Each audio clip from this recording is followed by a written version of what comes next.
Before we begin, I would like to take a few minutes to convey to this gathering the human face and dimension of climate change. And who can do this better than a child? Please join me in welcoming a very special child, a child all the way from Fiji, Timoci, to share his story with you today.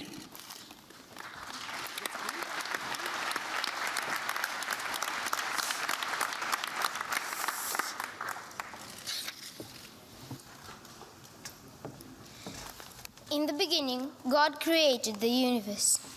It was spectacular in every way. There were beautiful trees, plants, multicolored birds and animals filled the land with their cries and songs of delight. In the sea, the colorful fishes and marine life illuminates the vast ocean bodies. The world was indeed impeccable. Then he decides that all these creatures needed a leader. Alas, the creation of mankind, the dawn of a new era. The Honorable President of the COP23, the President of Germany, the Secretary of the UNFCCC, ladies and gentlemen. Nisambula Vinaka, Namaste, Assalamu alaikum, Fayaksya, and good morning to you all.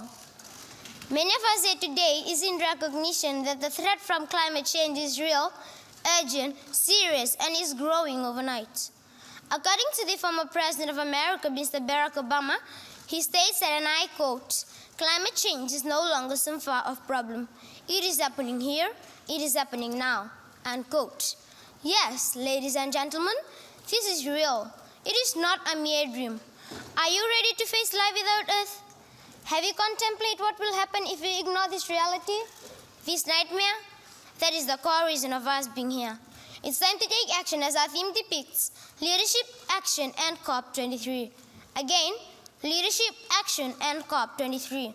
The question is, what to do, how to do, and who to do it? Well, my dear audience, it's not about what, how, or who. It's about what you can do as an individual. As parents or teachers, what can you do? As students or leaders, what can you do? It is a terrible problem and it needs to be solved. It deserves to be a huge priority. Ladies and gentlemen, I sit at home watching and hearing the news where the sea is swallowing villages, eating away at shorelines, withering of crops, relocation of people, cries over lost loved ones, dying, hunger and thirst. It's catastrophic, it's sad, but it's real. If we search Google today, we will get almost 65 million pages of results. But are we doing enough? Is it possible to reverse it? Or are we contributing to it? My dear audience, all of this is happening elsewhere. Let me tell you my story to bring you closer to home. I hail from the beautiful province of Tailevu in a small village in Wainimbuka called Naivicula, which is in Tailevu, the largest island in Fiji. Early in 2016, we were hit by one of the strongest cyclones ever struck Fiji, the strongest in the southern hemisphere.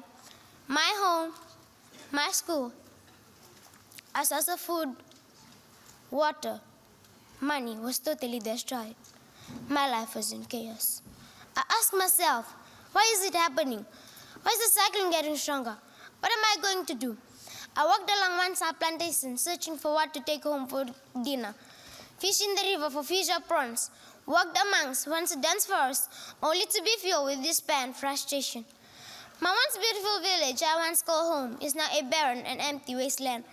Months that follows, summer temperatures continue rising, reduction of soil moisture turning our land infertile, trees not bearing fruits and each usual season, water bodies getting dry each day, fishes, shrimps, prawns, eels dead on lakes and river. I feel the pain, the remorse, the anger, the loss, the terror, the insecurity, worthless and useless, as I watched everything around me turning from green to yellow, then brown, a sure sign that we are dying. Facts indicate that a total of 40,000 homes were damaged or destroyed by this monstrous disaster. That is an eye-opener for us as individual, communities, nation, and also as a global village. According to Desmond Tutu, he states that, and I quote, 25 years ago, people could be excused for not knowing or doing much about climate change. Today, we have no excuses, end quote. The blaming and waiting days are over. We need to act now. Therefore, let's start with putting rubbish in the bin, implementing the 3R drive, reduce, reuse, and recycle. Let's replant and go green drive. Let's not be more economic oriented.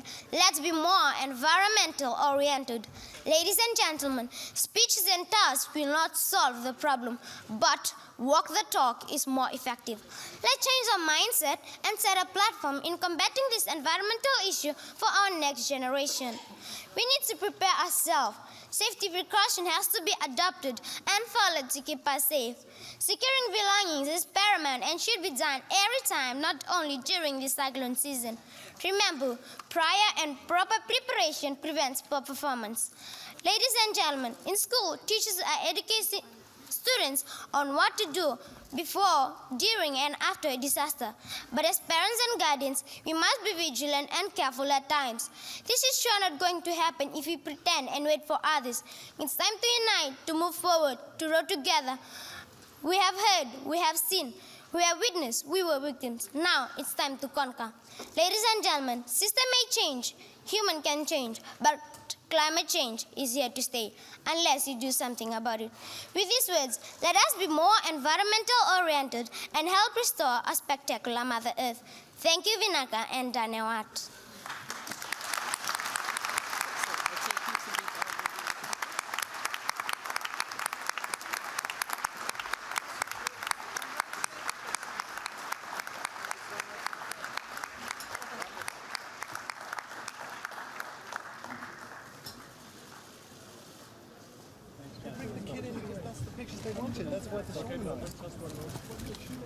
Herr Bundespräsident, könnten wir noch mal einmal einen Schuss haben mit dem Kind, ein Foto mit dem Präsidenten von Fiji und Frau Espinosa und Herr. Stell dich mal auf den Stuhl. Get on the chair. So we see you. Together.